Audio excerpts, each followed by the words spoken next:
उत्तराखंड के अंदर शराब कारोबार किस तरह से फल फूल रहा है ये तो सबको पता है। सरकार शराब बेचने पे कितना फोकस कर रही है ये भी सबको पता है। हर गली मोहल्ले में शराब की दुकानें खुली है ये भी सबको पता है।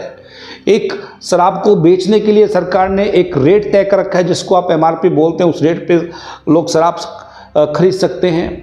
लेकिन सबसे बड़ी बात जो है वो है ओवर रेटिंग को लेकर के। ये इतना बड़ा बाजार है, ओवर रेटिंग का जो बाजार है, आप हैरान हो जाएंगे। और सरकार से अगर इस बात को पूछा जाए कि बताइए आपके पास में ओवर रेटिंग को रोकने के लिए क्या उपाय हैं या किस तरीके से आप ओवर रेटिंग को रोक सकते हैं। एक एक बोतल के ऊपर 100-100, 200-200 रुपये की ओवर रेटिंग दी जाती है। तो इस संदर्भ में जो आबकारी विभाग के सबसे वरिष्ठ अफसर हैं वो कहते हैं इस बात को कि हमारे पास में ओवर रेटिंग बेचने वाले जो शराब की दुकानें हैं उनके खिलाफ कोई भी दंड का प्रावधान नहीं है। अगर वो दुकानें एमआरपी से कम रेट पे बेचती है तो हम उनको सजा दे सकते हैं, लेकिन अगर वो एमआरपी से अधिक रेट पे शराब को बेचेंगी तो इसके लिए कोई भी दंड का प्रावधान नहीं है। कितना हास्यास्पद। कोई भी व्यक्ति एमआरपी से कम क्यों बेचेगा? और सरकार कहती है अगर वो बेचता है तो उसको दंड का प्रावधान कुछ छोटे मोटा कोई है। लेकिन अगर कोई ओवर रेटिंग करता है, कोई 10 रुपये, 20 रुपये, 30 रुपये, 50 रुपये, 100, 200 और अधिक तक की भी ओवर रेटिंग होती है तो उस केस में कोई भी दंड का प्रावधान नहीं है। ये साफ साफ भ्रष्टाचार को दर्शाता है, क्योंकि इन दुकानों से इन अधिकारियों के पास में कमीशन जाता है।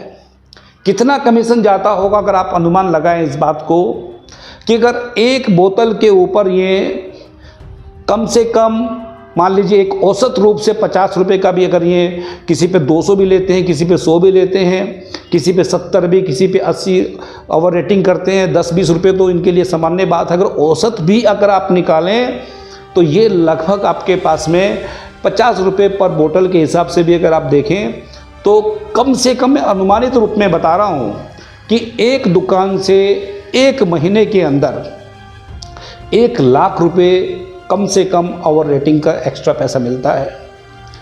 ये भी तब मैंने, आप कैलकुलेशन लगा लीजिए इसमें, अगर एक दिन के अंदर भी लगभग आपके पास में कैलकुलेशन बन जाएगी बड़ी आसानी से। तो अगर 540 दुकानों से ओवर रेटिंग का पैसा वसूला जाए तो आप इसको मल्टीप्लाई कीजिए, ये पैसा कितना बनता है एक महीने के अंदर, और एक वर्ष के अंदर अगर आप इसको निकालेंगे तो ये 500 करोड़ से अधिक का कारोबार है। जब इतनी मोटी कमाई ओवर रेटिंग से इन माफिया, इन अफसरों को होती है तो ये भला इसके खिलाफ, ओवर रेटिंग के खिलाफ नियम कानून क्यों बनाएंगे? और सरकार इसमें बिल्कुल ही सोई हुई है, बिल्कुल ही संवेदनहीन नहीं है, क्योंकि निश्चित रूप से हिस्सा सरकार के पास भी जाता है।